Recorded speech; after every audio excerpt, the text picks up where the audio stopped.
Okay everyone, let's take a look at the wiring I've been doing on the control box.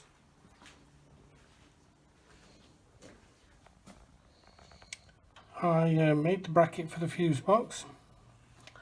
I've tapped the hole for the instrument bracket, and I've made a number of the wires. So we've got the main feed, which goes down to a splitter, and that in turn feeds the fuse box. And that runs up to the dead man switch. From the dead man switch it runs round down to the timer switch. From the timer switch it goes to the main contactor, and then as you can see the other main contactor isn't yet made, that wire. They're controlled by this switch with no wires. So let's have a look at me making one of those wires, shall we? So if I look at the wiring diagram, I've got the auxiliary switch, and a pink wire runs from there to the interlock switch. That's the one we're going to make. So if I look at the interlock switch, I can see that I need one of this type of terminal. I've already put that one on there. I've checked that it makes sure that it's securely held by that type of screw. So I'm going to use one of those, and it's going to run from there down to the auxiliary switch, which is right down in underneath here. So it needs a female Lucar terminal on the other end. So I've got a pink piece of wire, and I'm going to see where this has got to run to and from. It's going to run from about here, loop down, follow that white one which will eventually be tied to, and then come up and go onto that Lucar terminal down here. So I'm thinking I need to make it about that long. So what I'll do is I'll get my snippers and chop it off, and now I'm going to make up the wire.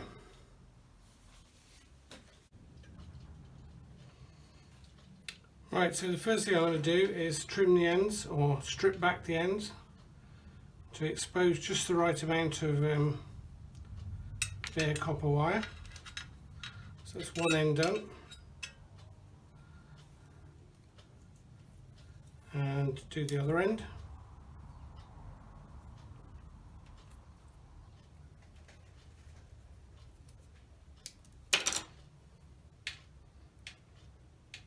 So that's done. Then what I do is I tin the ends.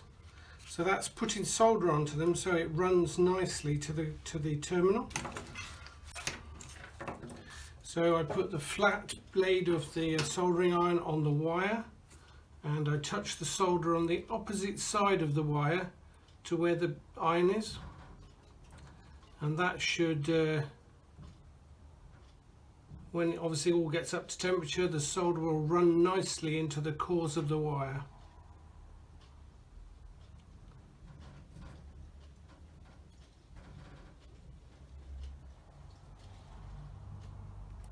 Here we go, and you can see I'm feeding on that side, and it's just feeding in and it's nicely tinned the wire. And obviously I'll do the other end, just using this little vise that was made when an apprentice.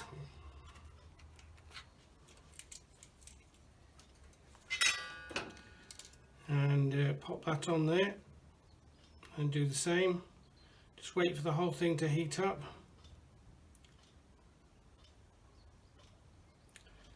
And just wait for it to run.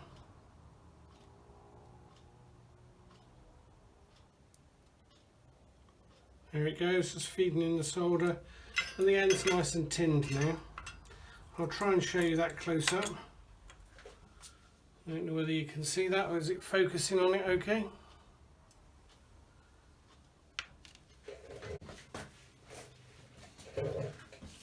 So I've got the terminals. These are very old terminals that came from my grandfather's, but they're just the right ones for the terminals on these switches, so I'm using these. Shot out one too many, but there it is. I don't know if you can see that. But can you see it's got some bits to clamp around? So what I do is I put the tinned end of the wire in, and then I crimp the plastic with the rear set, and then run the solder in the front, between the front two, and then crimp the front two down. This takes a little bit of doing, it's a little bit fiddly. I just use the crimping tool to nip up on the terminal where I need it.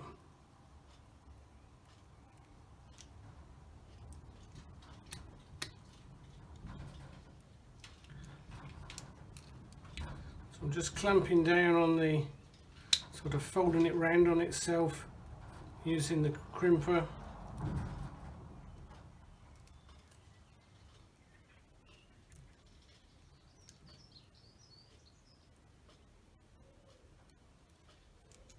So that it's trapped the wire by the insulation, so it's not going to pull out. Then I can put it on here again, do the soldering. Solder disappeared up its own self.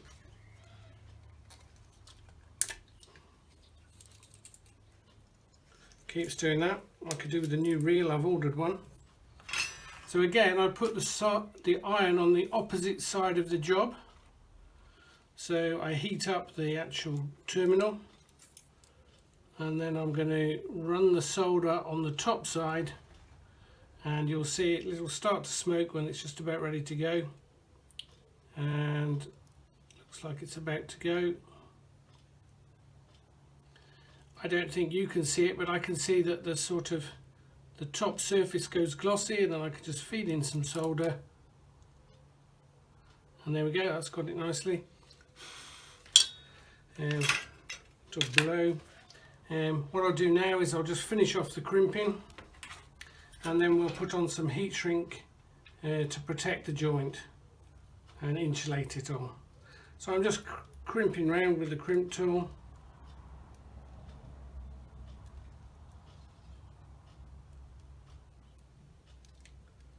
Sort of makes it into a round shape.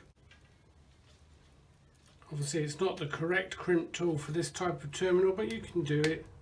Just takes a little bit of persistence just to get it to go the right way.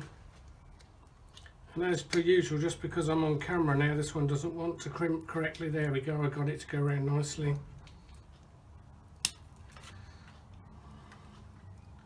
Just going to finish off squeezing it off.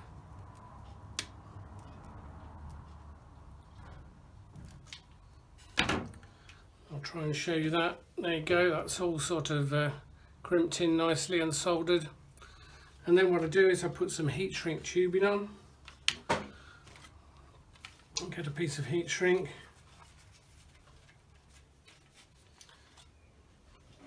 Just need my snippers. Snip a piece off. Snip that end very crooked. I'm just going to straighten that up.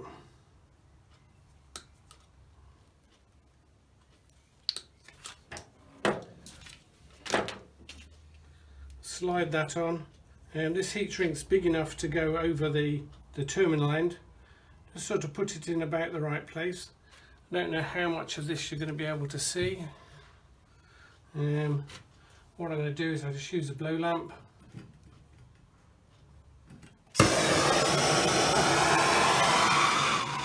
Take it back to a very low flame and just shrink it on. And there we go.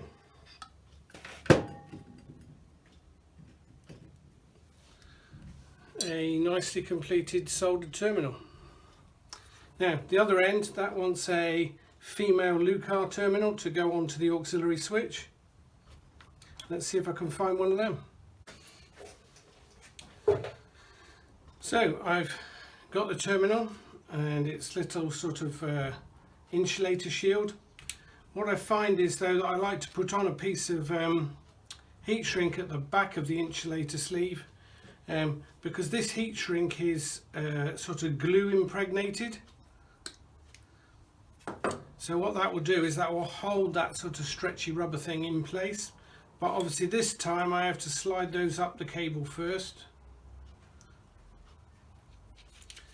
and then I put that on, do exactly what I did before. I just sort of nip those in.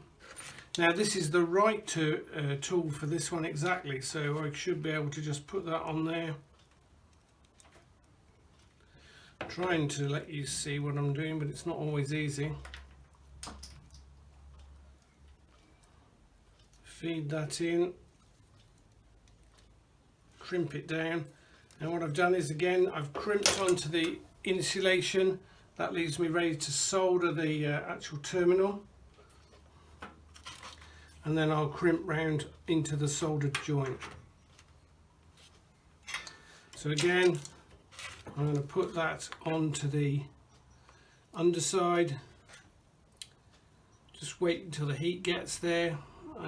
As I say, I can see it. It'll just go sort of shiny as it starts to run, and then in it goes. So you can see I'm feeding the joint from the opposite side. Give that a clean. I give the tip of my iron a little clean, ready for next time. Just give it a little blow, and then, as I said, I should just crimp that round in that one.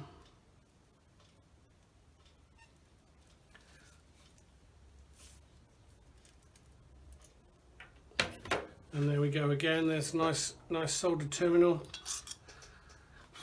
I have to let it cool a little bit before I put the insulator onto it.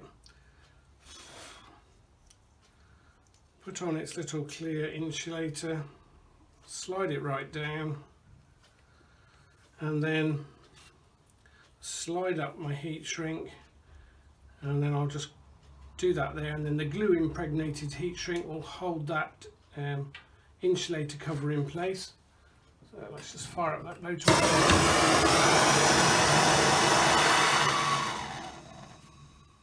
Down to a very little flame, just flash it on the end there.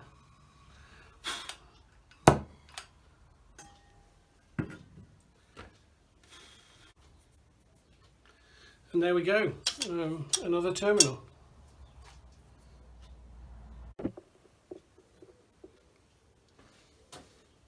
So I've got the cable I just made, I've got the screwdriver to take the terminal off. It's going to go onto there like that.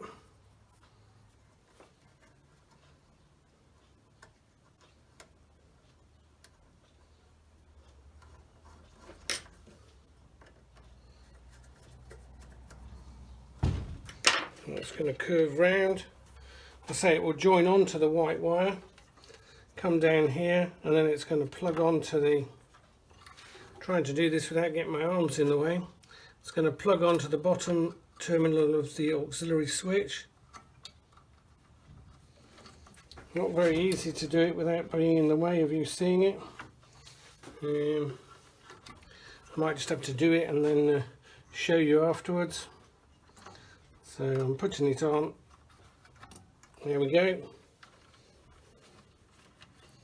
So I'll zoom us in and we'll have a look. So there it is on the switch.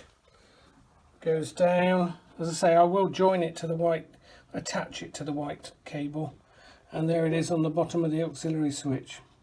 So what I'm going to do next is the one that runs from that top terminal around to the second screw on the main contactor well, it's not a solenoid, it's one of those things that I can't remember the name of, but it goes from there and then on to the negative terminal down here, and you can see I've already got the one there ready for it to go. But that negative has to have 3 terminals, so I'll use another one of these splitters like I've done there, but for the negative side. These 2 other odd terminals are for the voltage gauge. Right, so next I shall find some black cable and make up the negative leads, but I'm going to wrap this video up here, and next time you come back hopefully the internal loom will be finished.